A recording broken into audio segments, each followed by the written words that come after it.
Oh, that was great. Yeah, that was a really magical evening. It really was. And honestly, I didn't expect that. And it's pretty common with these open mics. Sometimes I'm like, no one's going to show up. Especially, and that's my fault because I don't put out the word. Like, I mean, people should know that every Friday there's an open mic here of some sort. Yeah, right, right. But I don't really advertise it like I should. That's something that I have to fix. But every single time where I'm like, no one's going to be there, it turns out to be an amazing night. Like almost every single time. Well, and this is the second time that I've done this, and each time I've noticed that there's probably, at any certain given time during the evening, there's more talent crammed in this little street corner than like in most entire cities have. Oh, shoot, nice. You know what I mean? What a compliment, yeah. It's a special little area. It really is. It's a special little thing. That's something special about Dallas music is that it's a real community, and they all support each other. Like some people, like say Alex Nolasco was here, right? Right. He's here probably just to support us. He probably had better things to do. But he's like, why not? I'll go there and support them and play a little bit. Why not? You know what I mean? So it's a real community. We go to each other's shows, and all that kind of stuff. And the talents are so vastly different. Yeah. Every genre, Everybody's kind of dabbling in a little bit thing. A guy like Alex gets up here and he'll warm up with a few covers, and then he'll hit you with these awesome, groovy little soul ballads that he's written.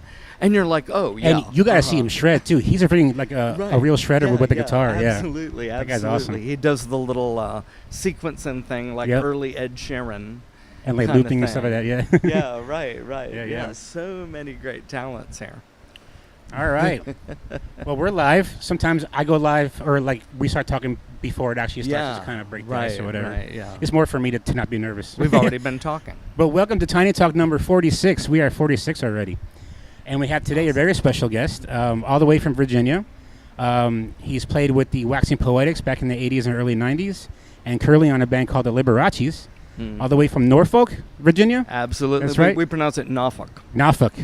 Norfolk. Everybody, literally, help me and welcome me. Oh, yeah, thank you, man. David Middleton, everybody. Thank you, Bands come to town, they go, good evening, Norfolk. And we go like, Yeah. So how's it going? Beautiful, absolutely beautiful. It's so great to be here in Dallas and in Garland and in the DFW area. It's so good to have you here, man. The weather, it's nice and hot, but it's like crisp. Right. It's crisp, and we're getting back in Norfolk, we're getting the same kind of heat, but with just muddy, disgusting humidity. I remember that in Jersey. Yeah. I don't miss that. Yeah, right. So, like I say with these interviews, I see all of you artists as like superheroes, and I like to get the origin stories of everything, right? Yeah. So, and I've known you for a while. David happens to be my brother-in-law's good friend, best friend, right?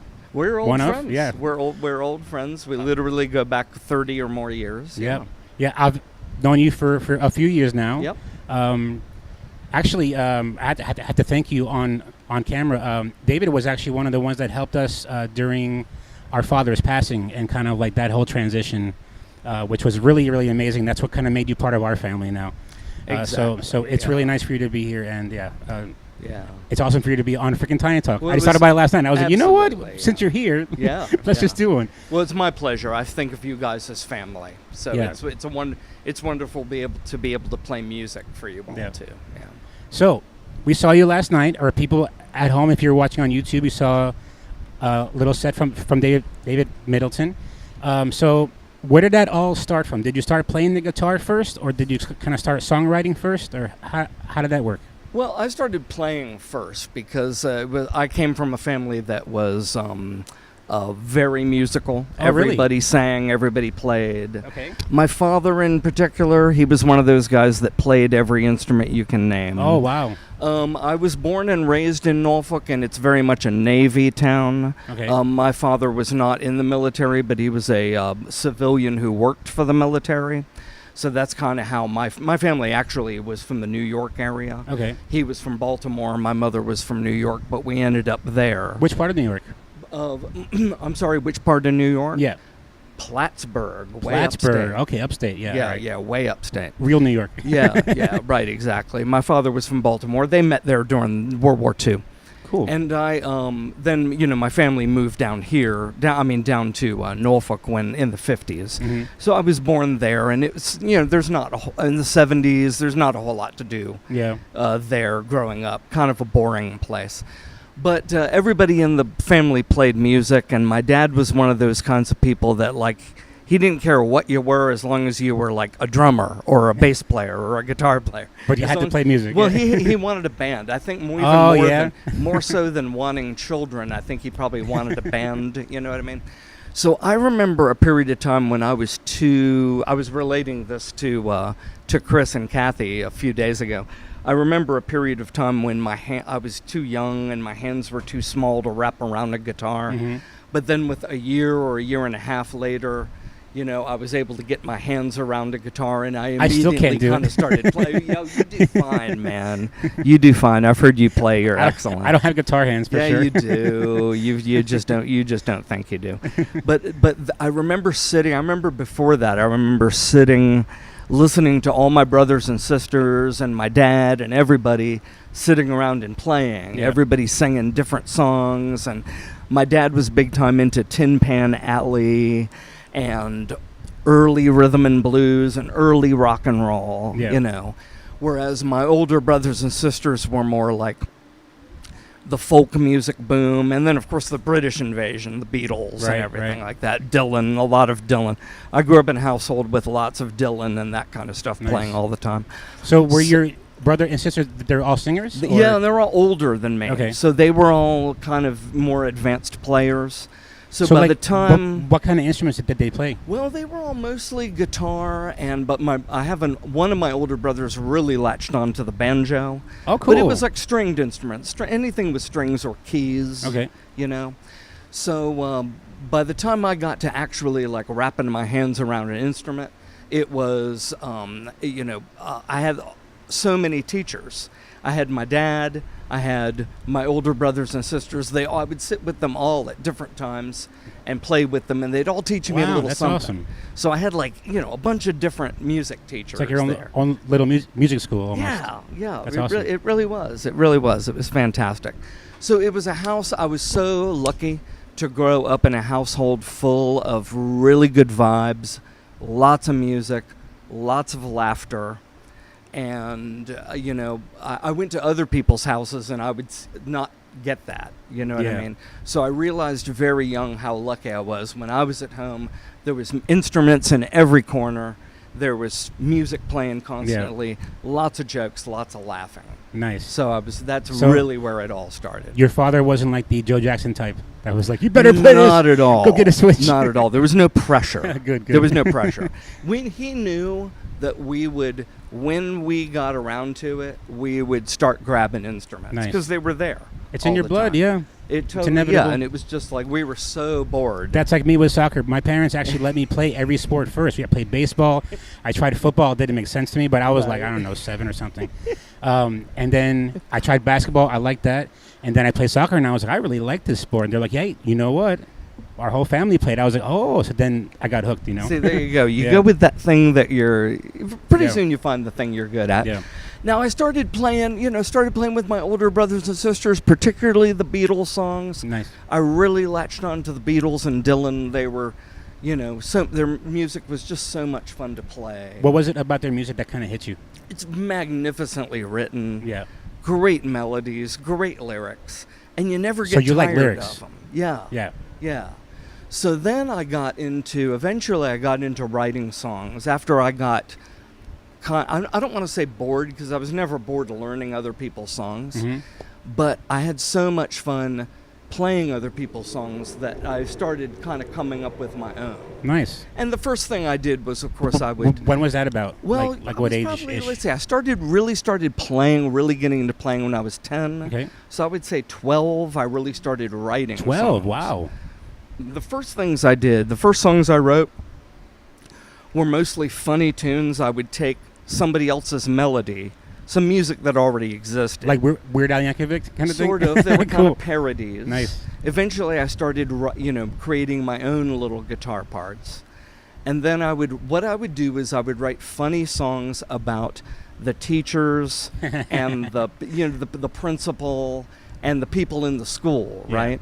And I went to Catholic school. We didn't have any kind of a music program, but we had like every other Friday we had music class. Okay. So the music teacher would let me bring my guitar in, and she would teach a lesson, but then at the end of the lesson she would give me like the last 10 minutes or something to just kind of play a song for everybody. I learned songs off of the radio. Would that be like your first performances, sort of? Totally, yeah. Nice. That probably would be considered for the first time I was in front of, front of a group of people that I wasn't related to. Right. Right. I would do some songs that were popular on the radio, and then I would also write these little funny songs about the teachers, and it would make them laugh. They would all, and I really, really loved making all the kids write a song that would make all the kids laugh. Not, that really, really, it pleased me to be able to do that for everybody. So how long did that go? Like kind of writing these funny songs? Like maybe for a couple of years. Yep. Like throughout maybe like junior high, like the late grade school and then junior high. Then what I didn't realize was happening though, like by playing those kind of funny, goofy songs, I thought I was being funny and silly and making up funny tunes and just being crazy. Yeah. But what I didn't realize what I was doing was I was kind of learning how to put together words, music, verses, refrains, choruses, make the music interesting. The whole structure of it. Yeah, I was actually kind of teaching myself the structure of songwriting. Not really realizing it, but I just thought I was having fun. I just thought that I was doing funny, songs. Right. But what I was doing was really actually kind of getting my first, taste of real songwriting. So then you kind of had a process after that. That was how, that was Cool. sort of how it developed. Now, whether words came first or melody came first or a guitar part came first, that was all kind of up in the air.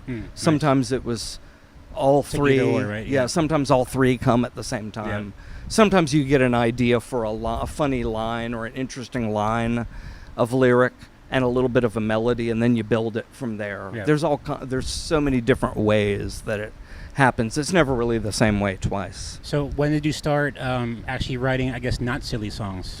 That was when, probably when I got into like the later part of junior high. I kind of started I was listening to, I was on my own, and not really getting the influence of my older brothers and sisters had married and all gone away. Yeah. And I kind of had the house to myself. And I got into like a lot of the stuff at that time, we're talking the late 1970s, early 1980s. So the best stuff that was coming out at that time was like, mostly stuff from the punk and post-punk movement. Yeah. A lot of like The Clash, Elvis Costello, like those kinds of artists were really kind of coming into the fold, and they were rock artists that wrote really great songs. So I started kind of taking a little hint from them, and I started writing songs. I would record them onto a cassette tape, and then I would hand the cassette tape around to the kids in my school, and they would all pass it around and listen to it. Nice. I remember I got my first record review, quote unquote, from one of my friends. He said, "You sound like Paul McCartney." Wow. And I was like, "Oh, I'll take that as a compliment." Big compliment, yeah. So that kind of gave me the courage to keep writing. It was, if I had not gotten any reaction or had gotten a bad reaction, I probably wouldn't have continued. But somebody said that I reminded them of McCartney, and I took that as a sign that I was doing something right, because McCartney was good. And it makes sense because the Beatles were like a big influence, right? Absolutely. So sure. At that period, Beatles and Dylan, what were some of the other influences that kind of inspired you to kind of write your own stuff and everything? Well, like as I said earlier, The Clash, definitely, Elvis Costello and the Attractions. A lot of and of course, growing up in the South, in the 70s and 80s, you turned on the radio, you heard lots of Stevie Wonder, Al Green, Aretha Franklin. You heard a lot of R&B and Motown. And all of that stuff was so well written, and you could shake your butt to it. Right. It wasn't just good songs. Right. There were good songs that had meaning, but then also they had a butt-shaking beat. And that was what I really, really liked about that music of that period, is that you could sit and listen to it, and then at the same time, same song, same record, you could put it on and you could shake your butt to it. Yeah. You know, like I wanted to make records like that. That was exactly what I wanted to. That was inspiring, to be able to make great songs that also had great rhythm. So at first it was just you and a guitar, or did your family kind of join with the other instruments? Well, they would join in, but mostly I was doing stuff on my own. Yeah. You know, I was doing things in my bedroom with a tape recorder. At one point I got 2 tape recorders, and I would record one part on another part and then on another recorder and then play it. Multi-tracking on a real low budget. Right. Like no budget at all. I would get one, and then I would have one thing going and another thing going and tap a keyboard with my heel or something like that. That's cool. At one point I made a whole album, a whole tape of music like that, in that sort of vein, with me playing everything. I would get a drum machine going and then play a bunch of different loops. And cool. I called it Colonel Mustard in the Drawing Room with the Candlestick, after the Clue game, right? And that was I would make tapes like that, and I would pass them around to And this is about like the high school time? Yeah, so I'm getting into high school. Yep. But as soon as I got into high school, I had been kind of like frustrated playing by myself. As soon as I got into high school, I started meeting other people that played other instruments. In my algebra class, there was a kid that played drums. All right. He always had drumsticks, and he was tapping on the table all the time. His name was Bruce. And at one point I said, I'd really like to put a band together. Would you be my drummer? And he was like, yeah, if you'll be the lead guy, Nice. Eventually I started putting a band together with high school kids. And I did get a band together. Members came and went, but then it solidified. We called ourselves The Probe, which was a name. Now, my drummer came up with that. Okay. I didn't really like that name at the time, but looking back on it, I really like it. It's kind of cool. The Probe, yeah. It was a little bit problematic sometimes, because my mother's little sewing group, these little old ladies, they would come over and they would go, "Oh, David, nice to see you. How are you doing? Are you playing music? Are you playing in a band? What's your band's name?" And I would say, The Probe, and they would go, "Oh." I can imagine it. But looking back on that, I really, really love that name. But the thing about The Probe was we were a 5-piece band. We had a piano player, he had me, we had another guitarist, we had a piano player, drummer, and a bass player. And we were all an average age of 15 at this time. We were young high school, like sophomores and juniors. But the thing about us was we were really good. And we sounded really good, and we were full of energy. Nice. And we got gigs. It was a 4-piece band? It was 5-piece band. And we got gigs, and before you know it, we were packing out local clubs. Wow. We were playing like local bars, and we were underage. We would not have been legally allowed to be in the bars. Right. If we were not on stage entertaining. We even went somewhere. I forget where we went. We had somebody look up on the books to see if in Virginia underage people could be on stage in a bar, and it was legal. It was perfectly legal as long as they were the entertainment. Right. So we were, here we were, like, this is like, we're talking 1981, 82, and we were and you're packing houses. Packing the clubs. Nice. We were doing mostly covers, lots of Ramones, the Specials, the Clash, the Buzzcocks. Mean, we would throw in some classic rock that had a punk attitude. Are there any recordings from this time? Not really. No. Oh, dang. No, we didn't really do any recording. We just played live. We'd throw in some classic rock that had a punk attitude, like "Get Off My Cloud" by the Stones. Cool. Suffragette City by David Bowie. Wow. I'm Not Your Stepping Stone by the Monkees. I wish I could hear this. like early punk rock. Yeah. Kind of stuff, and some Motown. We would do like Tears of a Clown or something like that. Or Tears of a Clown, but punk. Yeah, but a little bit That's revved awesome. up, like a little bit revved up. Yeah. Yeah. So like it was a. Did you have the outfits too, like all punk? Like we didn't really. We all kind of dressed individually. Okay. But we like sort of. Yeah. That's cool.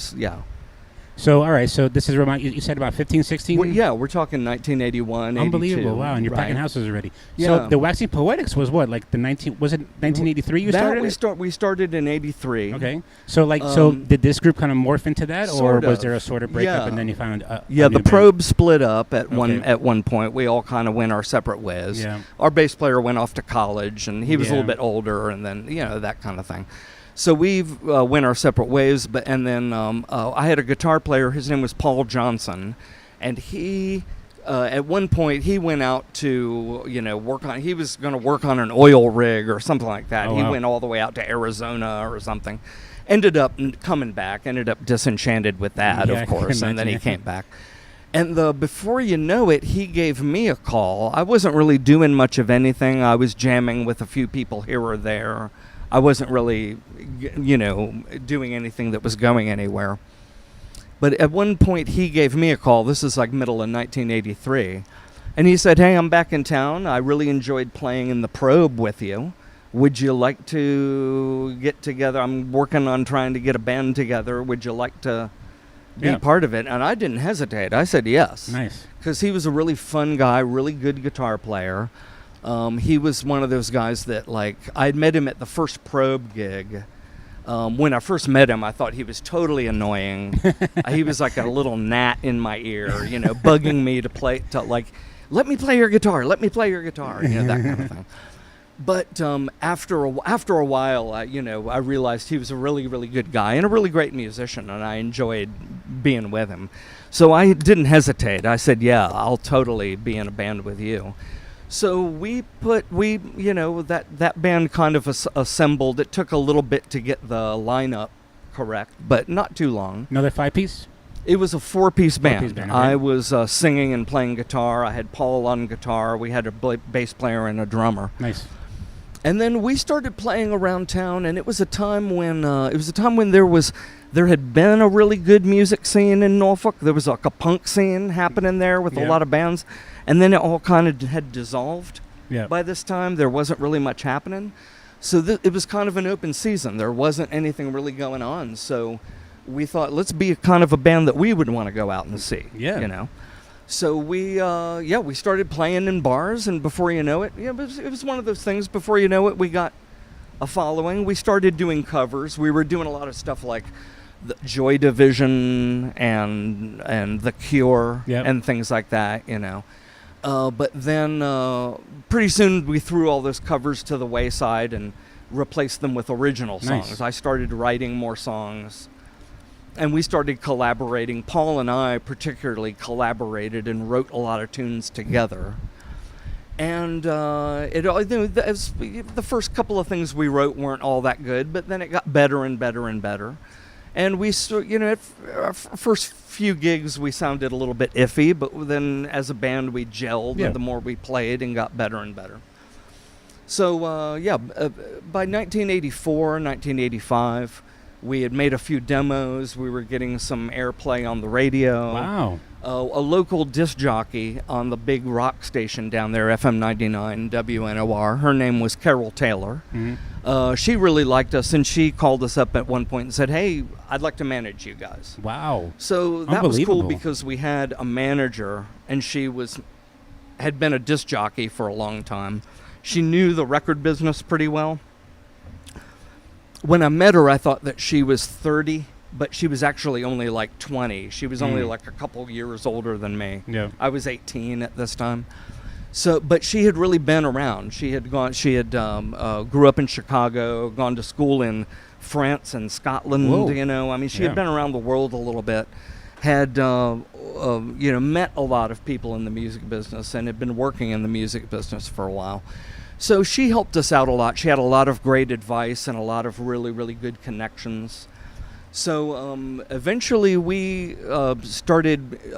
We made we did a little 45 RPM record on our own, and then we got to at one point. Me and a friend of mine snuck backstage at an REM concert, and we talked to Mike Mills, their bass player. Wow.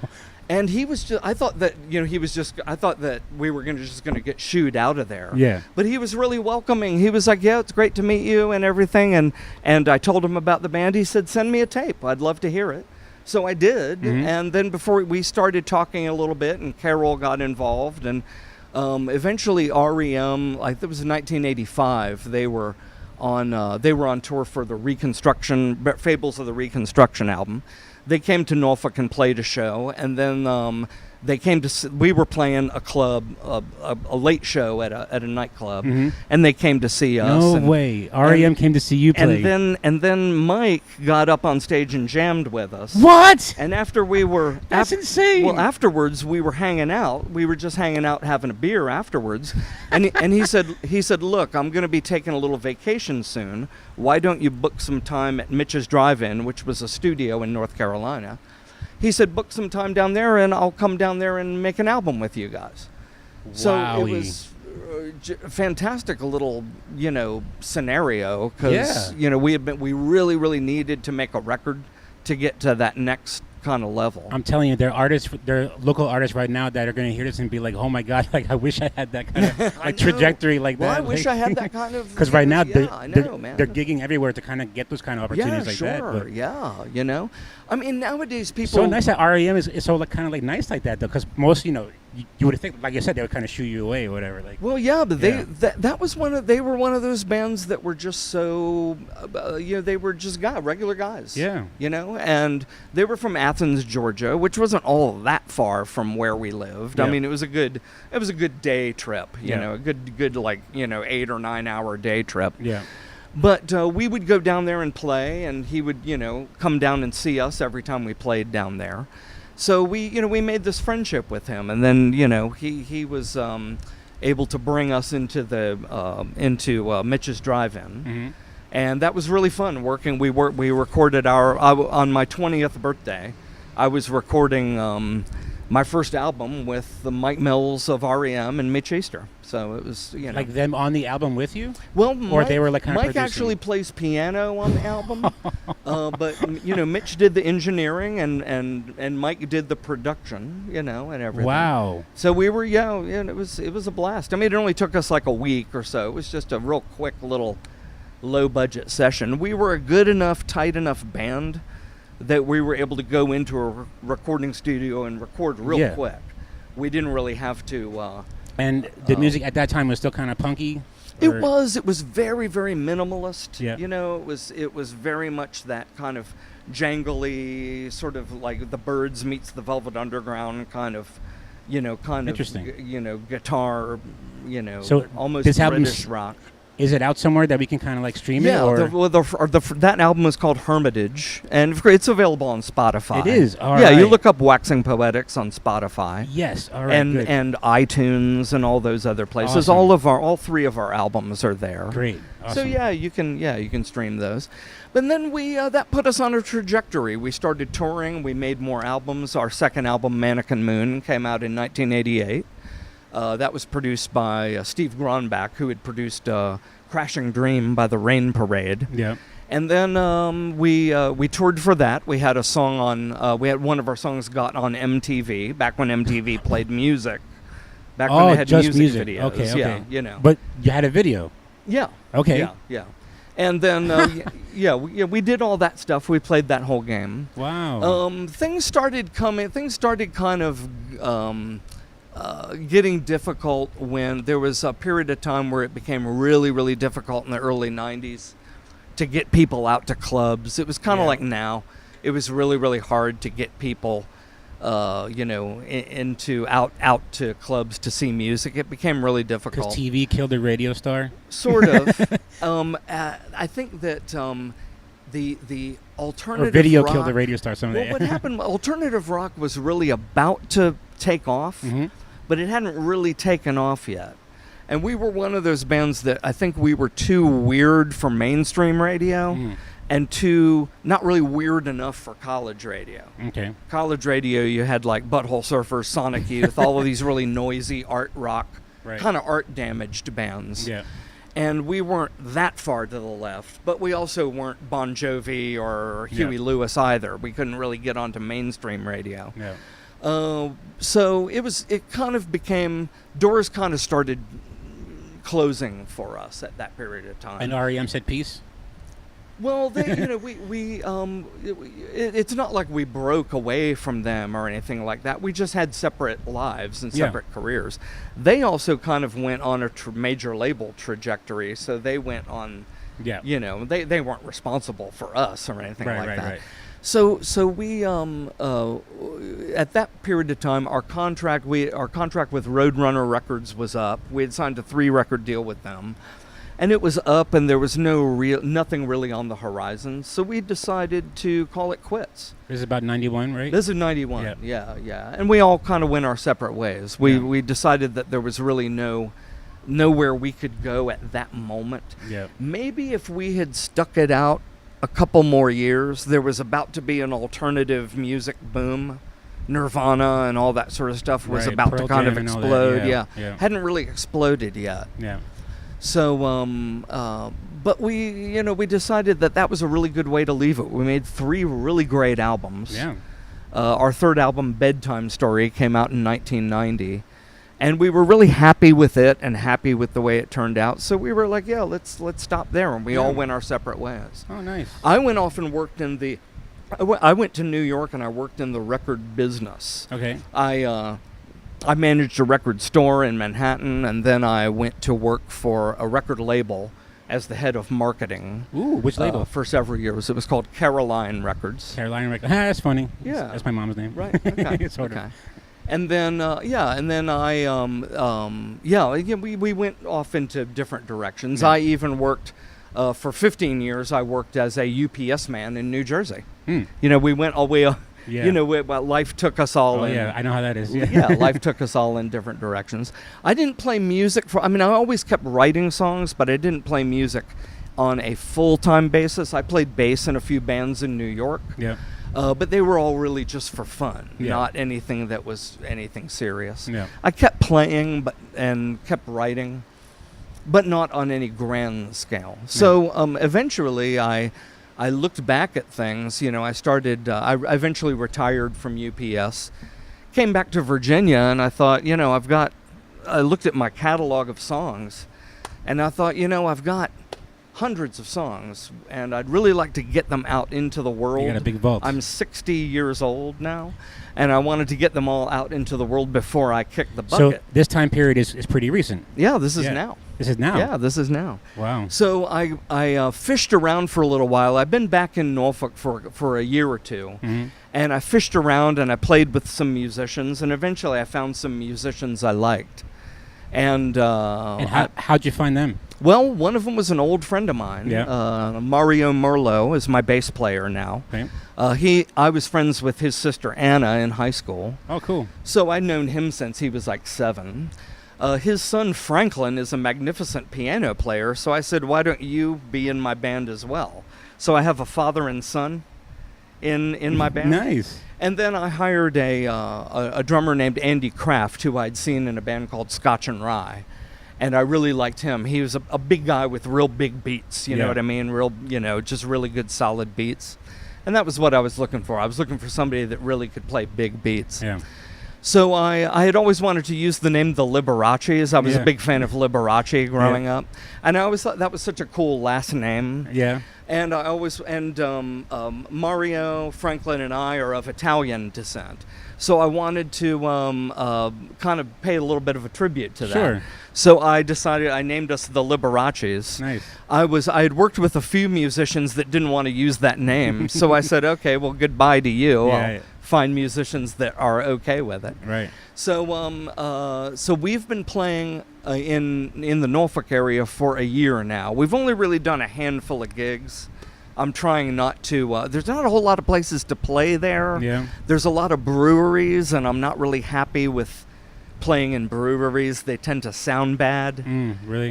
They're all glass and steel, and I get it. The sound tends to not be so friendly. Right. But there's a handful of them that are really good. There's a few really good theaters down there. There's lots of good kind of like I want to say like festival kind of shows, where you can showcase your music. You guys got to come down here. Well, that's exactly that's one of the next chapters that I'm working on. Yeah. I'm working on getting them on the road. Right now, we've only recorded a couple of little things and put them on Spotify. Okay. We're going into a studio pretty soon to record some more music. I'm going to get some more music out and then get a few more gigs under our belt. We really need a little bit more experience. We're very new. So the Liberaces are streaming now on Spotify? Yeah, right? Absolutely. And the other platforms. Yeah, you can find there's a little 3-song EP and a live single. Nice. By us right now. The Boys Wear EP and then the Small Wonders. So you'll be able to find those on The Small Wonders? The Small Wonders is one of my songs. Does it have to do with the show Small Wonder? Absolutely not. No, nothing to do with it. Nothing That's to do. cool. And nothing to do with it whatsoever. So, we're still working. We're new. Yeah. We're real new. So this is kind of like, being able to come down here and play here is a real thrill. I really, really enjoy playing here because I get to kind of test out new material. That's what this stage is about. Yeah. We always say the tiny stage is where you get your creative reps in. So like if you're trying out a new album or whatever, just kind of want to get some stage presence under your belt. Exactly, yeah. Because even this little stage, you're on it a couple times and then you're kind of ready for those bigger ones. Totally, yeah. And Norfolk's a great place. There's a lot of talented people. There's a lot of really great people, but it's not really the kind of place where you can just go and play original music. There's not a whole lot of venues for original music. Like they don't allow it? Well, it's not that they won't allow it. It's just that they'd rather book a cover band. Right. If you're playing blues or Jimmy Buffett covers, for example, you can get a lot of gigs down there. But when you're doing original music, it tends to your choices are limited. You know, so Texas is a bit of a different story. Texas has always had kind of a reverence for its really cool, weird, kooky songwriters. Yeah. So I think down here you can get much more of people down here are much more receptive to hearing brand new songs written by somebody that they've never heard. Yeah. I think their ears are more open down here because they've got more of an affection for their songwriters. Very true, yeah. Yeah, so it's a thrill to play down here because I can play here to look out at an audience and see if something is really flying or not. It's a really good place to test out my material. Yeah. And then I figure if it flies, I can bring it to the Liberaces and we can flesh it out. Have you been to Deep Ellum yet? I have in the past. Because that's kind of like the heart of local music right now. Yeah, right, exactly. Like all these different restaurants and bars, and a lot of these local artists kind of playing their originals and whatever. Yeah, absolutely. All different kind of genres. Yeah, they have their own fan base going everywhere. Yeah. And you've between here, Austin, and places like Memphis and Nashville, and even Tulsa. I was there recently. They've got this real reverence for their local songwriters, and they're also they're receptive to like an older guy songwriter. You don't have to be necessarily a young, good-looking kid. Right. You can be an older guy with experience. Because now that's cool, Well, hey, I'm glad to know that. Yeah. I'm glad to know that I'm gonna ride that wave if I can. For sure. I ain't gonna get young. So this is a place where I can really come and I feel real comfortable playing here. There's massive love for songwriters here, and I appreciate that. Well, we can't wait till you come down here with the Liberaces. I'm That's gonna dying be awesome. to. And I hope you stop here first before you hit up the this is going to be absolute. This is going to be. It's going to be so good. It's going to be sound awesome. Yeah. So good. That'll be our first out of state band, hopefully. I will look forward to it. I hope to do that very, very soon. Yeah, absolutely. Awesome. You took us through the whole story. Yeah, in just the right amount of time. That's where we are right now. Nice. Yeah. All right, David Middleton. All right, so I like to finish these with a couple of questions. So, all right, one of them, since today is 8/8, August 8th, 26, 2 plus 6 is 8, so it's 888. Wow. So, have you heard of Lionsgate? It's in Lionsgate? I think I saw something that you posted about it. Right. So, it's an astrology thing where today, supposedly, the sun rises in the constellation Leo in line with the star Sirius. and it opens up a portal of manifestation. Okay. I was taught this by the owner here, Chris Fagan, Johnny Appleweed. Yeah. Because at that time, it was 2 years ago, this day. I guess I should have me be on camera there for this one. 2 years ago today, before August, we were kind of doing live events like movie nights, trivia nights, sometimes karaoke here and there. And then on August 6th, 24, Johnny Appleweed tells me, hey, I want August 8th is Lionsgate. I want an all-day festival, live music, food, whatever, like make it happen kind of thing. And I was like, oh, crap, I've never booked live music here before. I don't know what I'm doing. But thankfully, one of the ex-workers over here knows a producer named Christian. I'm forgetting his last name, with the Creators Factory. It's a big studio down in Dallas. Yeah. And I was like, hey, I hear you're in the music business. Could you throw us a couple of acts? We may be able to pay him. We don't know, but it's some exposure. But there was no stage here. This was not here. Okay. There's like a little platform with turf underneath this, and we had just 2 speakers and a mic. Like, it was like super simple setup. Right. But we had a few acts come out. It was a hit. And after that, Johnny Appleby was like, we got to do this again. So I was like, well, you know what? I used to do open mics when I worked for the libraries. Yeah. I've done a couple of open mics, so I was like, why don't we try it? And I hate to always come back to my soccer roots, but since we met like 4 or 5 artists already, I'm like, just like soccer players, when I meet one good player, they know 2 other ones, and they know 2 other ones, right? Right. So I was like, hey, we're having open mic night. And I actually had like invited guests, so like we had somebody to play, because I was terrified about having open mic with no performers, Right. So I invited them back, and they invited some friends, and Johnny Appleweed was right here, and he freaking loved it. He's like, that's it, we're gonna be a music venue. And then a couple weeks later, like mid-September, I want to say, he comes out here with a bunch of wood and a miter saw, and then tiny stage is built. Yeah. This little tiny house behind me was parked behind the store. He moved it over here. Him and his stepfather converted it into like a studio. Yeah, right. It was like kind of the brains for all this operation here. And he's like, all right, we're a music venue. So I was like, all right, now I have to book this thing every week. Yeah. First it was like every other week, but then the snowball started going, and then people started asking to play. Sure. Because they just wanted a stage. I didn't know that. I'm like, who are we? You know what I mean? But they're like, we just want a stage. Like, for the experience, for whatever else, you know what I mean? And then we started getting into doing live streams and stuff like that, and now that's another draw. The draw in the beginning was that we can record you. We have, guys, I think our Model 12 is back. I'm hoping I'm not jinxing it, but we have a nice Model 12 mixer in there. Okay. That you can record multi-track stuff, right?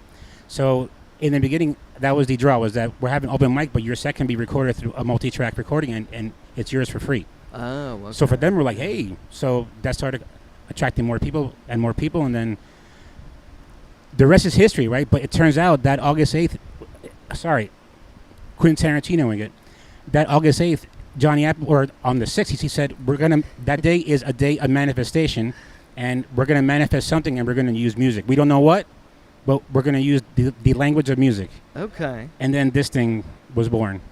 So, like, it Ah, literally was. Like, I didn't believe it at first. I'll be honest. I'm like, yeah, whatever, Lionsgate, Yeah. But then yeah. I've actually watched it, and I've lived it. So I'm like, so now August 8th is a big day for me. And for the tiny stage. So it's kind of like the conception. Maybe not the birth. I would say September 20-something maybe. But you kind of use I have to this go back and check. celebrate as an anniversary. Exactly. Right. Yeah, Right. Okay.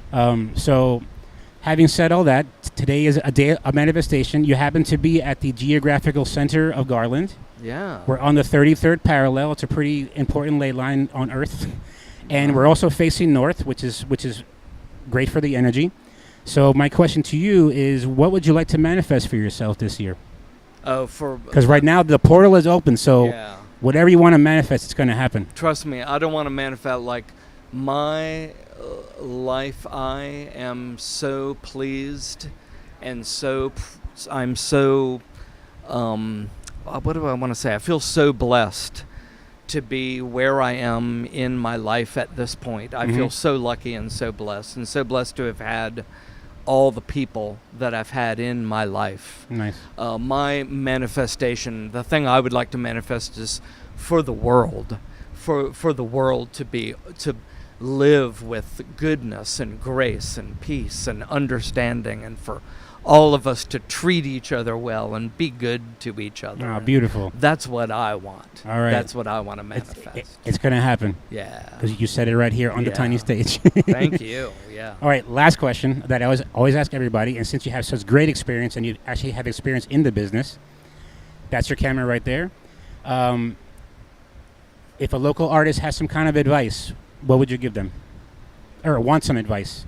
In like they're coming up, they're trying to break through, you know? Yeah, sure, absolutely, absolutely. Most important thing, songs.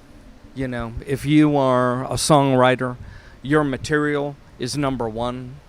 Make sure that material is absolutely perfect. Make sure it's your top priority. If you don't have the material, you don't have anything. You can have the greatest players in the world, but if you don't have songs to play, you don't have anything. So make sure that that material is absolutely perfect, that you're proud of it, and that it represents you and who you are. Nice. Short and sweet. All right. Well, that'll do it for Tiny Talk number 46 with David Middleton. Thank you so much for being here. Thank you for having me. And we're going to be up next with the Heis, who's actually a Tiny Stage OG, but we'll get into that here in a minute. But thank you again, David. And I can't wait for you to come back with the Liberace's. And we'll have a big Italian flag somewhere flying for you guys. Great. Looking very forward to it. Yeah, and some good pizza or something. Absolutely. We'll love that. We'll totally entertain you all night long. All right, everybody. That'll do it for us here. And, yeah, stay tuned for Tiny Talk number 47 coming right up here in a few minutes. We'll see you.